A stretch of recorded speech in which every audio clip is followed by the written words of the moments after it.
We all know that since January 2024, the UK government has made several policies that are particularly not favorable to immigrants. Okay, it's been up and down from point A to point B. Okay, particularly with regards to bringing in their spouses and their children, and this is obviously not favorable to immigrants because they certainly want to be with their families. The truth is, currently the UK is currently behind its competitors as a nation, and as a result, there have been so many pressures coming from so many bodies that are affected. Okay, by this policies, not necessarily the immigrants, like small startup businesses in the UK, universities in the UK, and so many other bodies that are affected by these policies. Okay, for example, the UK had said, immigrants would have to earn about £29,500 annually or thereabout before they are able to bring in their dependents. Now, this would be difficult for a lot of startup businesses who are the ones that most likely would employ this immigrants. So this is going to make it hard for everybody. This would not only affect these immigrants, but also the companies. Okay, because they need these employees to boost their workforce. So as a result of this, there have been so much pressure on the UK government, to try and make some amends on these policies, to get things right. So the good news is it seems like the UK government are responding positively to this. So they are shifting from point A to point B in a positive way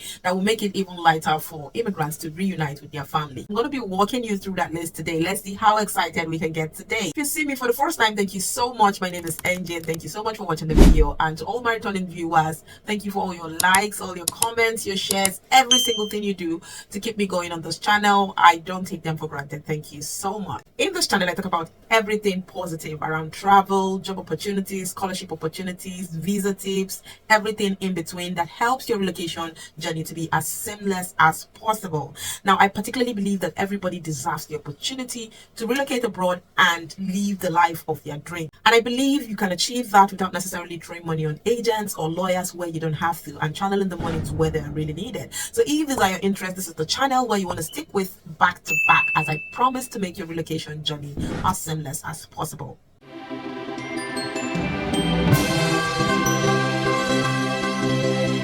Just going to bring you to the screen, okay, and show you the amended list by the UK government, okay, that enables immigrants to be eligible to reunite with their dependents in the UK. Okay, so here's the list, okay, on the screen. It says immigration rules, appendix, skilled worker. Okay, so it says the skilled worker route is for employers to recruit people to work in the UK, including UK workers. Specific job, okay? A skilled worker must have a job offer in an eligible skilled occupation from a home office approved sponsor. That is very important. You always know that, right? So these are the jobs, okay? These are the jobs that are eligible to be sponsored, okay?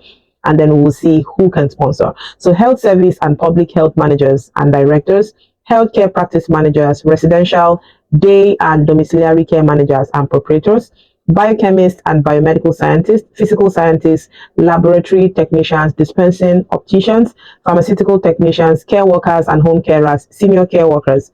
Okay, and then where the applicant is sponsored, employed, or engaged by one of the following. So if in England, they should be employed by an NHS Foundation Trust, an NHS Trust, the Care Quality Commission, Health Research Authority, Human Fertilization and Embryology Authority, Human Tissue Authority, UK Health Security Agency. I'm not going to go through all of that, okay? I'm going to leave the link in the description, okay? So you can go through that yourself. If it's applicable to you, you can also share this with people who you know would need this information, okay? And they'll know if they now are eligible to reunite with their dependents in the UK, okay? So if you live in Wales, okay, if you're employed in Wales, okay, it has to be by a local health board, by a Health Education and Improvement Wales, by Public Health Wales, the Welsh Ambulance Service, and Velinder NHS Trust, okay? And in Scotland, it could be a health board or special health board constituted under Section 2 of the National Health Service, Social Care and Social Care Improvement Scotland, Care Inspectorate, Scottish Social Services Council, established under the 43 of the Regulation of Care. Okay, and then in Northern Ireland, you have a Health and Social Care Trust in Northern Ireland, a Northern Ireland Blood Transfusion Service, Northern Ireland Guardian Ad Litem Agency, Northern Ireland Medical and Dental Training Agency, Northern Ireland Practice and Education Committee, Northern Ireland Social Care Council, Regional Business Services Organization, Regional Health and Social Care Board, Regulation and Quality Improvement Authority.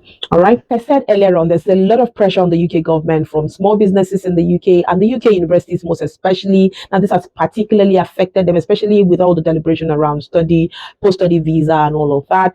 So they've experienced very low application this January, which is currently affecting them. They've cried out to the UK government, expressing their fear and their concerns for the future that they may not be able to function if it continues, if they continue to experience this low level application from international students. Okay. So I know at the moment that the UK government are obviously deliberating to see how they can, come to the middle of all of this.